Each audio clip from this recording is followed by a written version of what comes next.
Hello everyone, welcome back to KaushalBioPrep. In today's video lecture, we are going to discuss another topic of animal biotechnology, and the topic is recombinant DNA technology.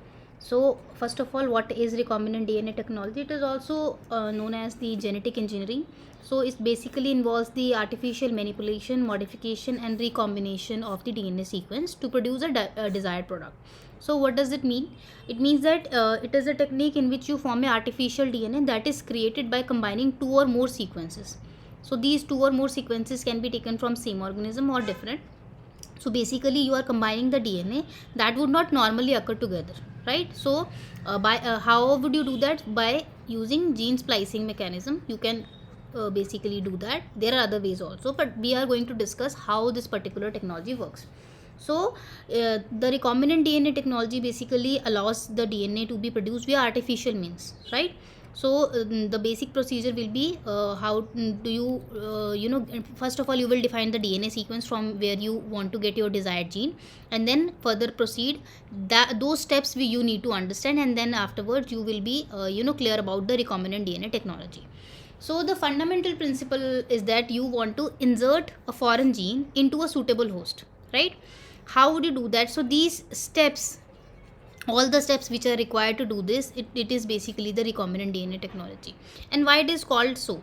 Why it is called recombinant DNA technology? So, basically, in this you are making an artificial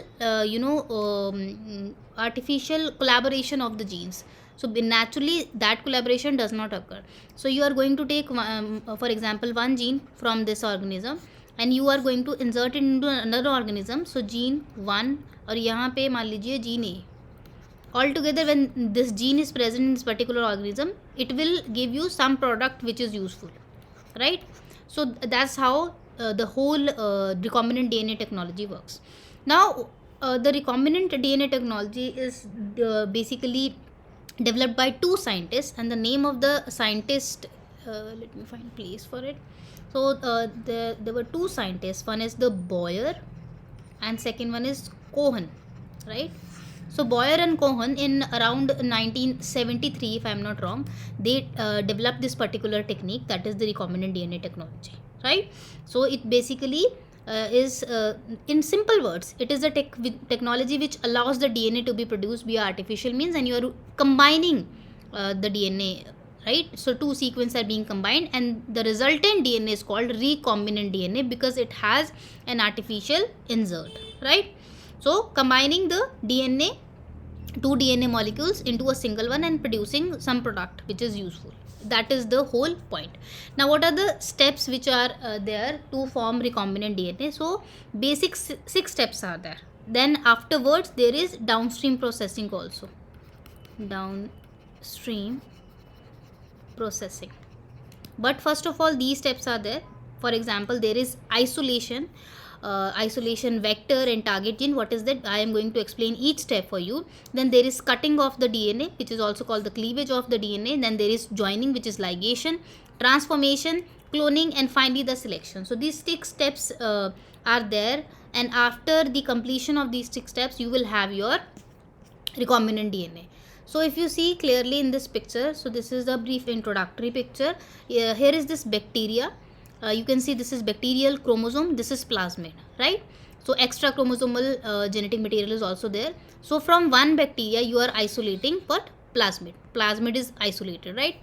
Simultaneously, from another cell, this is a cell which contains the gene of interest. For example, मान लीजिए यहाँ पे कोई hormone है. For some particular hormone you need that gene. So, the gene of interest is in this DNA. So, this whole DNA is isolated. From one bacteria you are isolating the plasmid, which is going to act as a vector for your gene of interest, and from second cell you are isolating the whole DNA, and now this gene of interest is present in this DNA and you need the vector. So, the both of these sequences, this DNA and this plasmid, they are going to be treated with something called nucleases, restriction endonucleases. These particular enzymes which will cut this plasmid and this DNA in such a manner so that they can combine with each other. For example, this is the gene of interest. So, this gene of interest is now inserted into the plasmid. Now this particular thing is called recombinant DNA. And then in next step, the recombinant DNA, which is basically your plasmid carrying the gene of interest, it is inserted into a bacterial cell. Now when the bacteria will multiply, your plasmid will also multiply, the cell multiplies, and the gene of interest will express. So you will have multiple copies of the gene, and from that gene you particularly get the product that you need, right? For example, if you can see on the left side, the copies of genes for pest resistance was inserted into the cell. So you can basically take the copies of gene from the bacteria and then insert into the crop. You can use it in this way, or यहाँ पे there is copy of the protein as it is. You can use the gene also, or you can use the copy of protein also. So the gene is expressed and the protein is there, and this particular protein is inserted where it is required. For example, here you can see the protein is used to make snow form at higher temperature, right? So protein is used to dissolve blood clots in heart attack therapy. So that particular protein is formed via DNA, recombinant DNA technology. So I hope you get the point. So first step is their isolation, right? Vector and target gene both needs to be isolated. Then there is cutting, and here is endonucleases. Restriction endonucleases are involved, right? Restriction endonucleases. Then there is joining, because the plasmid and your gene of interest, they will join together, right? So ligation is there. Then transforming, this particular plasmid is going to be inserted into another bacteria. So the bacteria needs to accept this recombinant DNA, right? So this is transformation. And then there is cloning. Cloning means this particular bacteria containing the recombinant DNA will be multiplying. So this is the basic for formation of the recombinant DNA, so, right? I hope this thing is clear to you. So now these are the basic steps for basically forming any recombinant DNA. So the one by one we can see the DNA molecules that are basically constructed with DNA from different sources. That is called the recombinant DNA. Na? If you need the definition for recombinant DNA, what is it? It is the DNA molecule which was constructed with DNA from different sources. Okay, constructed with DNA from different sources. This is simplest definition of the recombinant DNA molecule, right? Now for the this very first step, that is the isolation, what you do. So now we will discuss it step by step. Number one step was isolation, right? इसमें एक और सब step include हो, that is called the purification. तो basically the step is isolation and purification. So both vector and the target DNA molecules, they they are basically isolated from the respective cells, and they are synthesized in vitro, right? So particularly there are already defined methods to isolate DNA. For example, there is chloroform phenol method to isolate the DNA. So you basically isolate the DNA. There are different methods to do that. You isolate the DNA, then you move to the second part, that is the cleavage. So the cleavage of the DNA at particular sequence is required. Why? Because you need to do cleavage in such a manner so that if this is your plasmid and this is your gene of interest, these both have such ends which can join with each other. Only then you will have your recombinant DNA, right?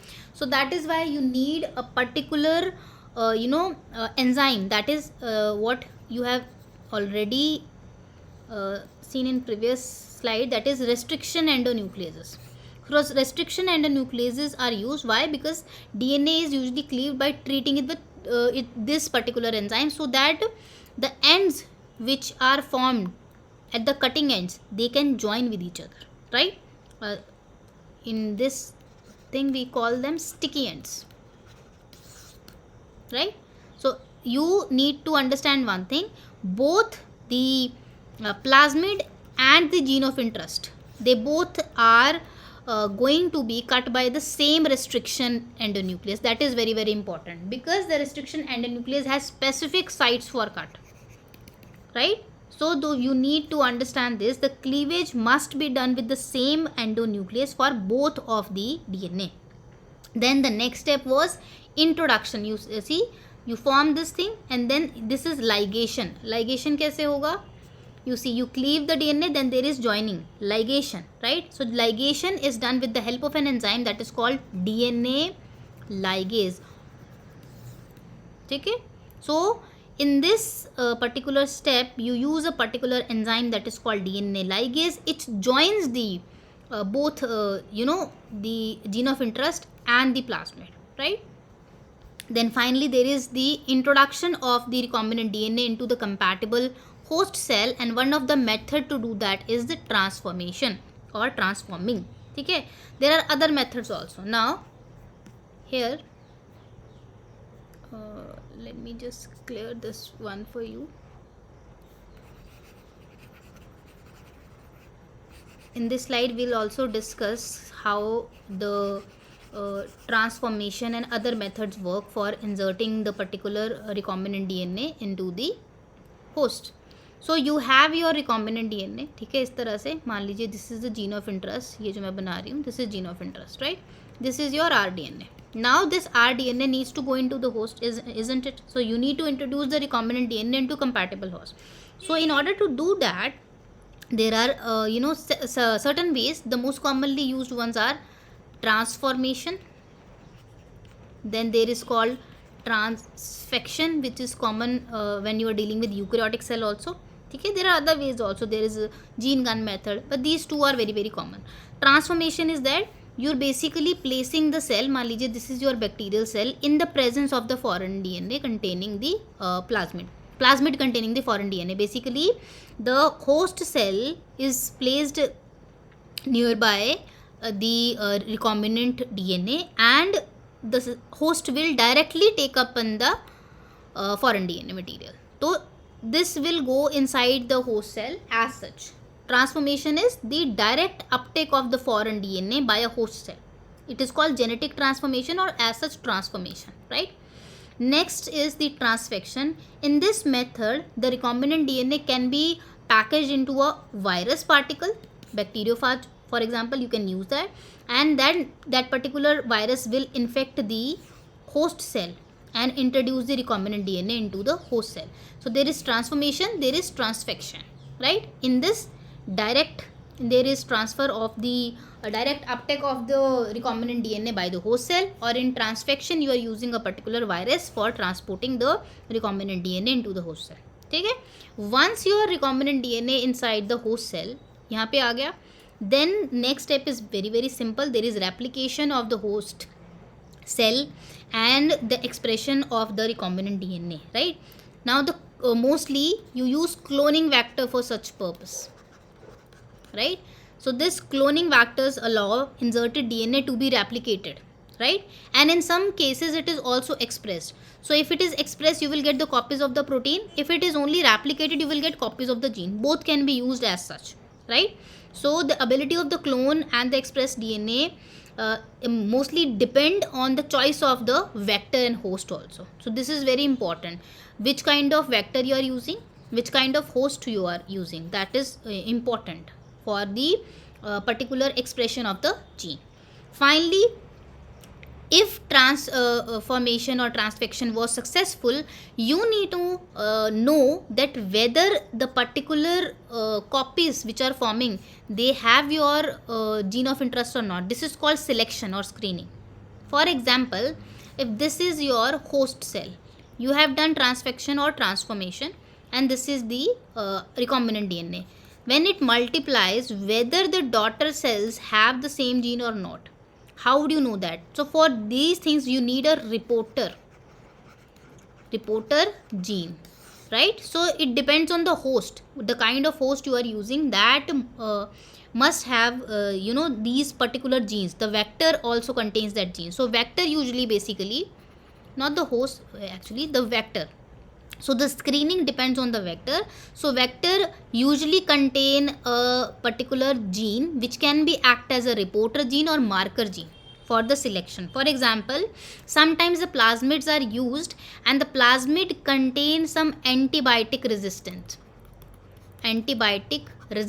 gene, and if your particular the offspring of this cell, basically the next generation contains that particular antibiotic resistant gene, that means they have been transformed, so they are your recombinant types. So on the basis of those reporter genes, the screening is done. So vector usually contain the genetic markers and they allow the selection of the host cell that can taken up the foreign DNA, because identification is basically based on the number, based on the expression of this particular reporter, right? Reporter gene you can say, or the marker genes. So when you are done with all this, you will have the bacteria which have your particular gene of interest. Downstream processing is done for the protein extraction, basically purification and all that basically happens. So simple way may, if you understand it, you have a donor DNA. So donor DNA is extracted, right? There you have vector, which is basically plasmid in this case. Vector and donor DNA are digested with restriction enzyme, and again please remember it needs to be same restriction enzyme, right? Only then it will create a overhangs which can basically join with each other, right? And then after mixing the donor DNA and the vector DNA after the digestion, you will also add DNA ligase and the overhangs will be sealed, right? And now you have your recombinant DNA molecules. Finally, these recombinant DNA is introduced into the bacterial cell or the eukaryotic cell depending on the method, which can be transformation. If you are directly just the cells are directly uptaking the this recombinant DNA, or transfection, in which you are using the middleman, which is your virus basically, right? After that the bacterial cells basically multiply and you have a number of cells which are basically clones, and they all are expressing the gene of interest. And how you are sure about that? Because of the marker, right? Genetic marker. If that these markers can vary. I have given you only one example, that is the resistance to particular kind of antibiotics in case of bacteria. Sometimes there are fluorescent marker or also, right? So some bacterial colonies will produce some kind of color. On the basis of that you can get an idea whether these cells have transformed or not. I hope these things are clear to you.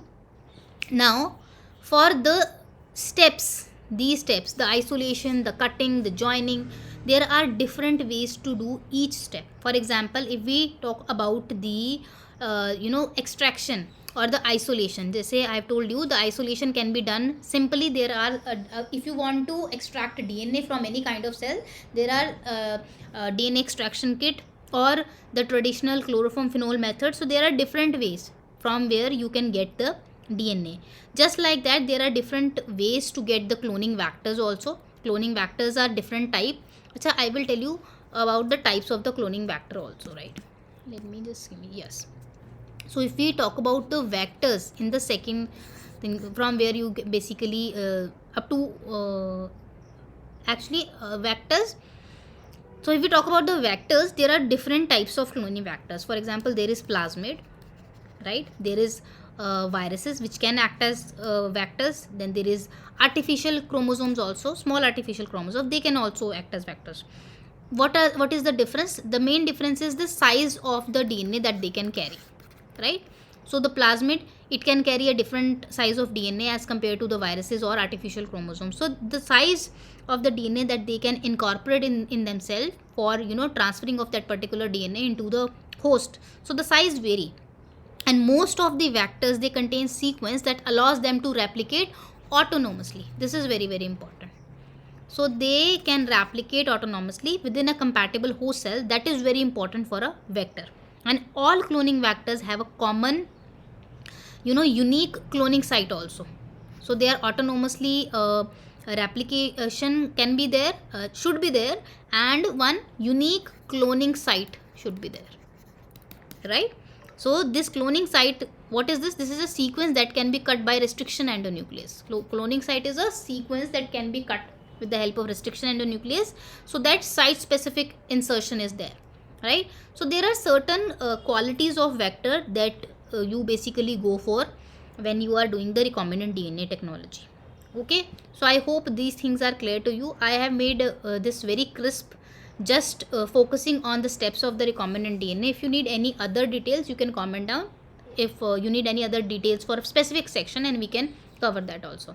Now lastly, coming to the application of the production of the biomolecules by using recombinant DNA technology. So in therapeutics, there is protein and hormones. Very common example is the insulin. So first recombinant therapeutic protein which was developed by the Gentech. This is very widely known example. So this was the insulin. It was human insulin gene which is included in the which was cloned in the E. coli and expressed to treat diabetes, right? Then there is human growth hormone, there is erythropoietin, there is interferon, interleukins. Now very commonly they have been used. Now the second important thing that you can get or produce with the help of recombinant DNA technology, that is vaccines. So the vaccines for different viruses has been developed with the help of the recombinant DNA technology. For example, hepatitis B virus, HPV, hepatitis B virus, edible vaccines, all are basically in process. Some have been developed very and used very widely. So the recombinant DNA technology is very useful in this particular field also. Then there is enzyme and industrial biomolecule. For example, there is something called tissue plasminogen activator, which is a clot dissolving enzyme for heart attack therapy. So it has been produced with the help of the recombinant DNA tech. There is something called streptokinase. This is these are good examples. You should note that in streptokinase, recombinant form is used for thrombolytic agent, as a thrombolytic agent basically. So thrombosis is a disease basically, so for dissolving the clots which are formed during that. So these things are used. Then the industrial enzymes, for example, protease, amylase, cellulase, these all are engineered with the help of the recombinant DNA technology. Then there is monoclonal antibodies. So again, in medicine you see the recombinant antibody technologies are used in cancer therapies, autoimmune diseases, and even in infectious diseases. So these particular antibodies are developed and they can be used to cure certain diseases.